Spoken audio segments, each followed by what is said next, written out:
Welcome to our latest update on the evolving dynamics of the 2025 Formula One season.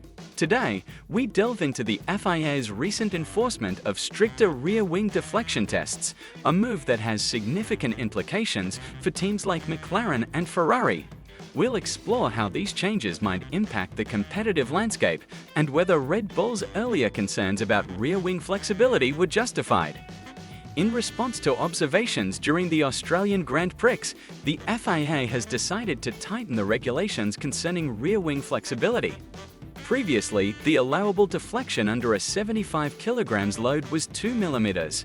Starting from the Chinese Grand Prix, this limit has been reduced to 0.5 mm, with an initial tolerance of 0.25 mm due to the short notice. This change aims to prevent teams from exploiting aerodynamic advantages through excessive wing flexing. The decision came after the FIA analyzed footage from practice sessions in Melbourne, which revealed that certain teams' rear wings exhibited deformations that could reduce drag and enhance straight-line speed. To monitor compliance, teams have been instructed to install cameras on their cars to observe on-track deformations during practice sessions. Red Bull has been vocal about the issue of rear-wing flexibility. Technical Director Pierre Watch and advisor Helmut Marko have expressed concerns over rivals potentially exploiting aerodynamic loopholes, particularly with designs resembling a mini DRS system. This system allows rear wings to flex at high speeds, reducing drag and providing a performance boost. During pre-season testing in Bahrain, Red Bull lodged an official complaint with the FIA against McLaren and Ferrari, alleging that these teams were utilizing flexible rear wings to gain an unfair advantage. The FIA's subsequent decision to implement stricter tests suggests that Red Bull's concerns were not unfounded. Teams like McLaren and Ferrari, who have been under scrutiny for their rear-wing designs, may need to adjust their setups to comply with the new regulations. This could potentially impact their performance, especially on circuits where aerodynamic efficiency is crucial. The upcoming races in China and Japan, characterized by long straights and high-speed corners, will serve as critical tests for these teams under the new guidelines. It's worth noting that during the Australian Grand Prix, all cars were deemed legal. However, the FIA's proactive approach indicates a commitment to maintaining fair competition and addressing any loopholes that teams might exploit.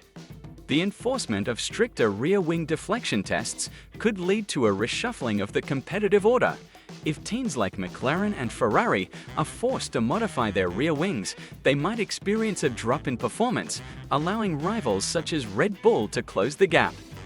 Helmut Marko has previously suggested that the performance difference between the RB21 and competitors could be reduced if regulations on rear-wing flexibility are enforced.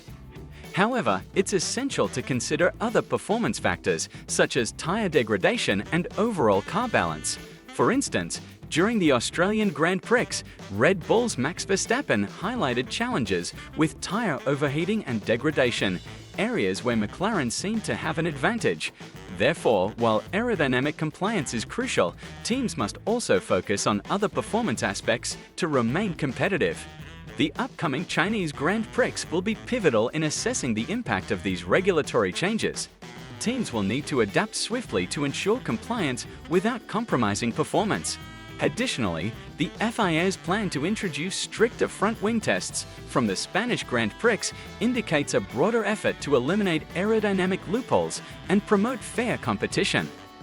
As the 2025 Formula One season unfolds, the FIA's crackdown on rear-wing flexibility underscores the sport's commitment to fairness and technical integrity.